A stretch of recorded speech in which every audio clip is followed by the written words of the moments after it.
Hello and welcome to Alex Cooks, the #1 cooking show of YouTube. Now, what shall we be cooking today? Well, we shall be cooking something called a Gypsy Tart. Now, I don't know what it is, but it sounds very delicious and very decadent indeed. A Gypsy Tart. Now, let's get cooking. Well, not yet, we need the ingredients, sorry.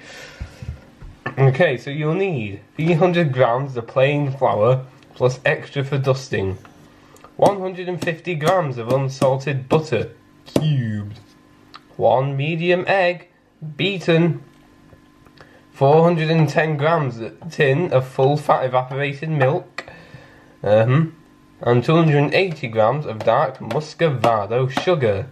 Now that's all the ingredients and stuff. Let's get cooking for real. Okay, so before anything else happens, I'd like to mention that I have greased this here flan tin. Yeah, we've set the oven to about 170 degrees for a fan oven. If you don't have a fan oven, it's 190.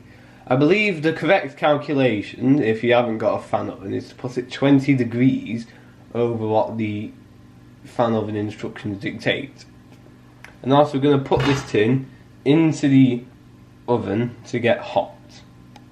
Okay, so the first thing to do is we're going to sift in the flour into the bowl. Okay, that went well. Okay. Okay, now we're going to sift it all in. Doing the old tap tap tap routine. Honestly, there's more tapping here than I don't know, did Charlie Chaplin tap? I presume he did. I hope he did a tap dance at some point, so this joke isn't completely useless and futile. Now for the next step, it's that one that happens literally every time we bake, it seems. We are going to put the butter in with the flour, yeah? Okay, now, and now let's see if you can. Let's see if you can guess what happens next. Do I A, throw the bowl to the other side of the kitchen? Do I B, stick this into the microwave and melt the butter and flour together? Or do I C, rub the butter and the flour together until the mixture resembles breadcrumbs? If you answered C, congratulations, you get an imaginary cookie. It's right there next to your computer desk or phone, depending on what platform you're using. Anyway, let's get rubbing. Okay.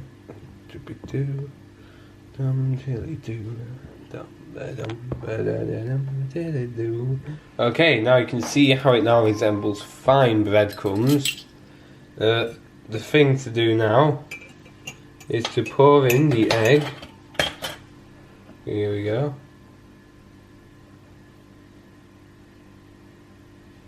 Okay, there we go, just making sure it's put in. And also 1 tablespoon of water. There we go. Now I'm going to mix all this in with this here knife. There we go. I'm going to mix it all together until the mixture forms a firm dough. Okay, so as you can see, we actually might require a secondary tablespoon of water to be put into our mixture. Now we're going to mix this with the knife wonderfully.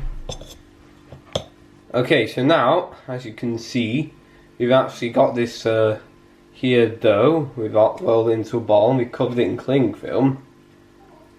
Now, as it turns out, the next step is to place this into the fridge for about the next half hour, and we actually had to switch off the oven because it's preheated too soon. So yes, we shall see you in half an hour. Okay, so now it's been half an hour. Our dough has been in the fridge for that long, and we're now going to roll out the dough with the rolling pin so it's nice and flat. And we've also put the oven back on as well, you know. So yes. Okay, so now the dough is rolled out appropriately how we want it to be. We are going to lift it in nice and gently into the pie tin, the bland tin, like such. Put the baking parchment in here, and our next stage to do is to apply the baking beans. And we're going to stick all this into the oven and blind bake it for 15 minutes. Okay, so now our tart crust has been a bit blind baking in the oven for about 15 minutes now. The next order of business is to remove these beans from the pastry and the baking parchment and cook this for another 5 to 10 minutes. Now, as you can see, our crust is now out of the oven, finished from being blind baked. And the next order of business is to make the filling, but first we must let this crust cool. Okay, so now it is time to make the filling.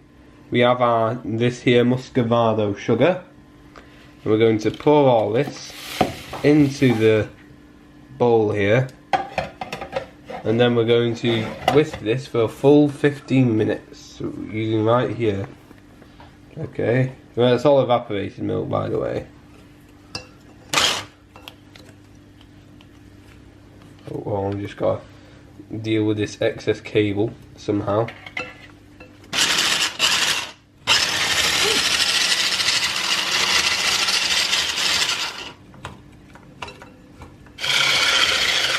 Okay then, now, as you can see, we've now been mixing this for about 15 minutes, and it feels it as well, like the whisk is actually very hot right now, and it's actually formed these soft peaks. Not exactly peaks that are holding themselves, but you can see the beginnings of these stiff peaks.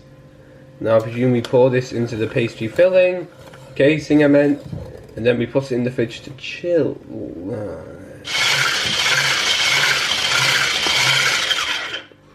Okay, now, as you can now see that we have been stirring this for 15 minutes, and it sure feels like it, as the handle here is actually very, very hot, pretty hot, well not very, very, just quite hot. Anyway, digressing.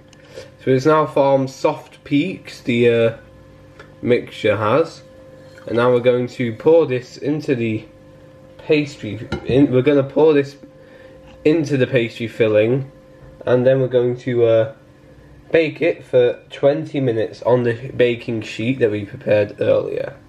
We're going to pour our filling into this here pastry case before cooking it in the oven. Okay, so now I've took my Gypsy Tart out of the oven now, and my word, does it look beautiful. Almost reminds me of the moon. I mean, it should have been called a moon pie or lunar pie or something. Tart, I meant, sorry, not pie. Anyway, we're going to stick this in the oven, and it's, I mean, not in the oven, the fridge, and it's going to be chilled overnight. Or until it is firmed up completely, which might take a few hours. Okay then, now it turns out it wasn't actually overnight, as I thought it might have been, but it actually has it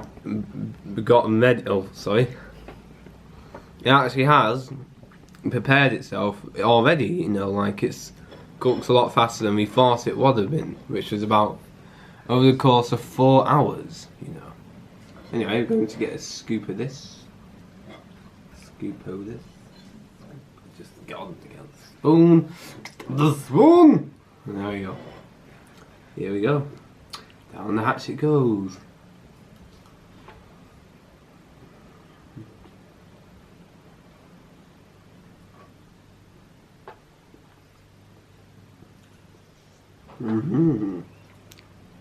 Bubbly, and of course the flavour of the brown sugar, the muscovado, does add a slight exotic richness to it, almost very exotic, very rich tasting, very delicious. You know, you can see why gypsies like this. Yes. Anyway, if you like, it's another culinary success from our kitchen. So if you like this video, do be sure to like this and subscribe to my YouTube channel and share this on your Facebook and Twitter. And also follow my social media on Instagram, Facebook and my blog. I shall see you in the next video.